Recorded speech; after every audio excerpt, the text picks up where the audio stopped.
Bismillahirrahmanirrahim. Assalamualaikum warahmatullahi wabarakatuh.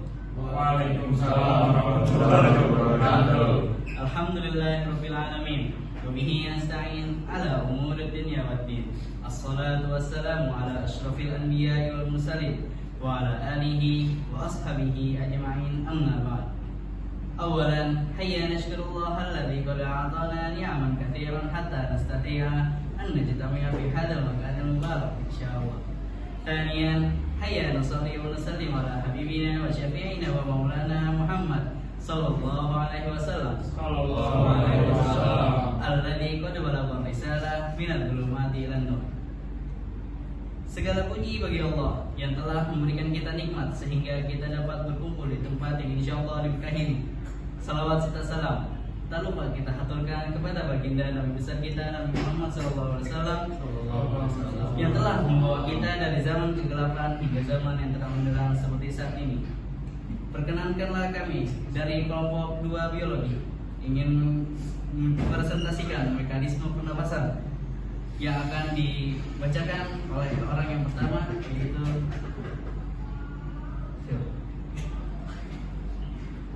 perkenalkan Fali Abisa. Saya Fali Abisa.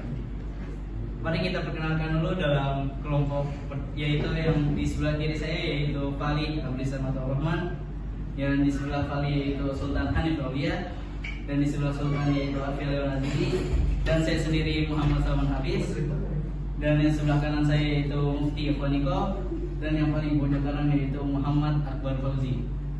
Dan kami dari kelas 11 MIPA 2. Yang pertama, saya akan menjelaskan tentang pengertian mekanisme pertukaran gas O dan CO2. Bernapas merupakan kegiatan mengambil dan mengeluarkan udara pernapasan melalui paru-paru. Arti yang lebih khusus yaitu pertukaran gas yang terjadi di dalam sel dengan lingkungannya. Pada pernapasan langsung, pengambilan udara pernapasan dilakukan secara langsung oleh permukaan tubuh. Dan pada pernapasan tidak langsung melalui saluran pernapasan.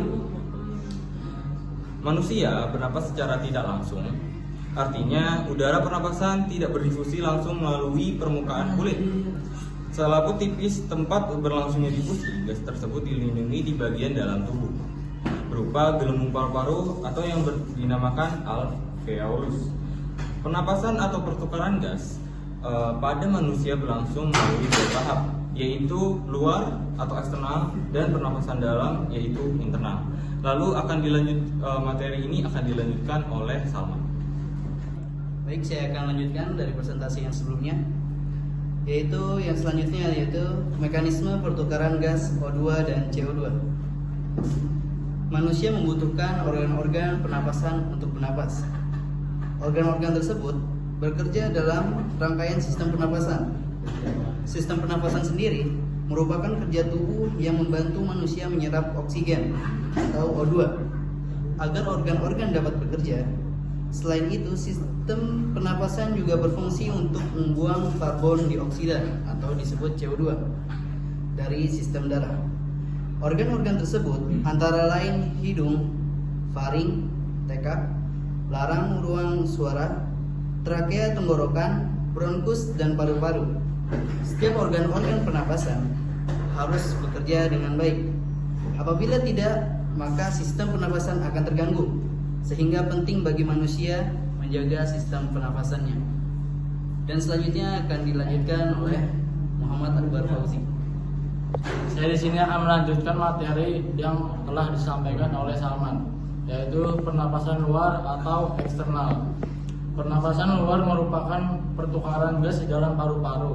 Oleh karena itu, berlangsung difusi gas dari luar masuk ke dalam aliran darah.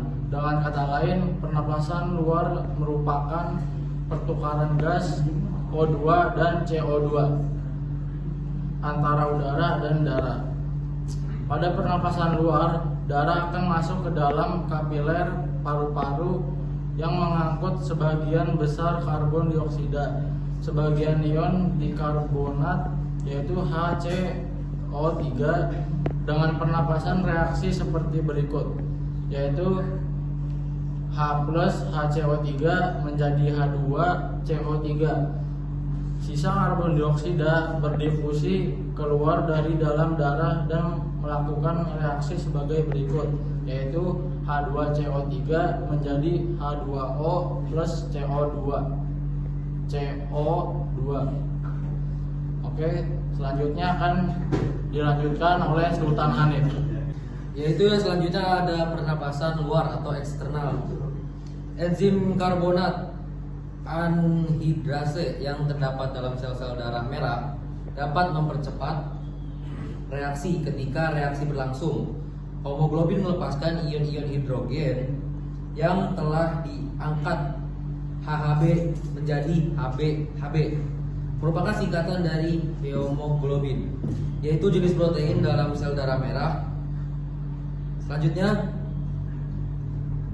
hemoglobin mengikat oksigen dan menjadi oksihemoglobin atau singkatannya itu HBO.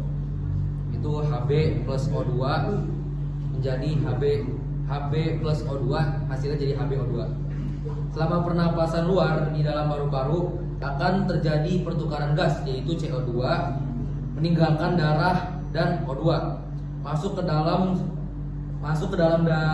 darah secara difusi. Terjadi difusi 02 ini karena adanya perbedaan tekanan parsial. Tekanan udara luar sebesar 1 atm atau 760 mmHg, sedangkan tekanan parsial 02 di paru-paru sebesar kurang lebih 160 mmHg. Tekanan parsial pada kapiler darah arteri kurang lebih 100 mmHg dan di vena kurang lebih 40 mmHg. Hal ini menyebabkan O2 dari udara berdifusi ke dalam darah. Sementara itu parsial CO2 dalam alveolus kurang lebih yaitu 40 mmHg. Adanya perbedaan tekanan parsial tersebut yang menyebabkan CO2 dapat berdifusi dari darah ke alveolus. Selanjutnya akan dilanjutkan oleh Mufti Ikhwaniko. Oke, saya akan melanjutkan materi yang telah disampaikan oleh Ustaz Hanif, yaitu respirasi internal. Respirasi internal merupakan respirasi yang terjadi setelah respirasi eksternal, di mana oksigen berpindah dari paru-paru ke darah. Respirasi internal terjadi saat oksigen dari darah dialirkan menuju sel di seluruh bagian tubuh dengan cara berdiskusi, sehingga organ-organ tubuh mampu melakukan tugasnya dengan baik. Difusi oksigen keluar dari darah dan masuk ke dalam cairan jaringan dapat terjadi karena tekanan oksigen di dalam cairan jaringan lebih rendah dibandingkan dalam darah. Hal ini disebabkan karena sel-sel secara terus-menerus menggunakan oksigen dalam respirasi selulernya. Oke, materi selanjutnya akan dilanjutkan oleh Alfir Leon. Ya, saya akan melanjutkan materi yang sudah disampaikan oleh Mufti Ikhwaniko, ya. Ini respirasi internal.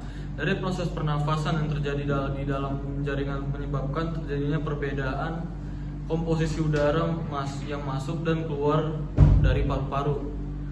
Perlu diketahui bahwa tekanan parsial O2 pada kapiler darah nadi adalah kurang lebih 100 mmHg dan tekanan parsial O2 dalam jaringan tubuh kurang dari 40 mmHg. Sebaliknya tekanan karbon dioksida tinggi karena karbon dioksida secara terus-menerus dihasilkan oleh sel-sel tubuh.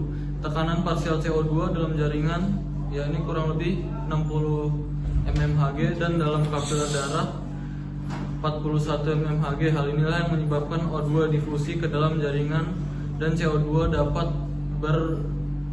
berdifusi keluar jaringan.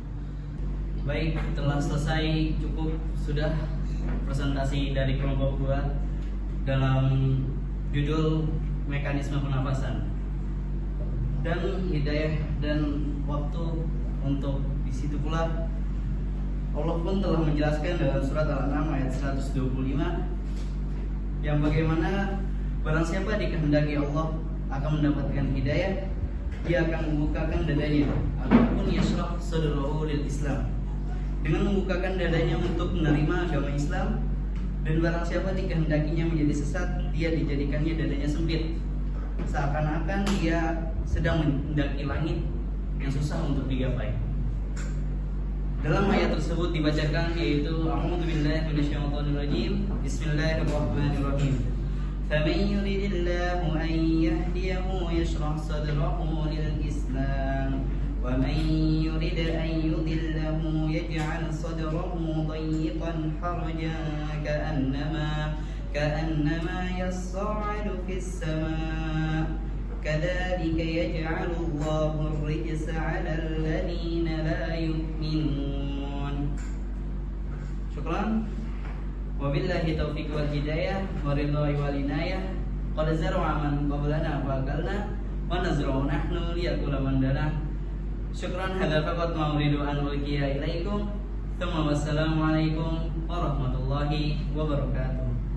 Waalaikumsalam warahmatullahi wabarakatuh.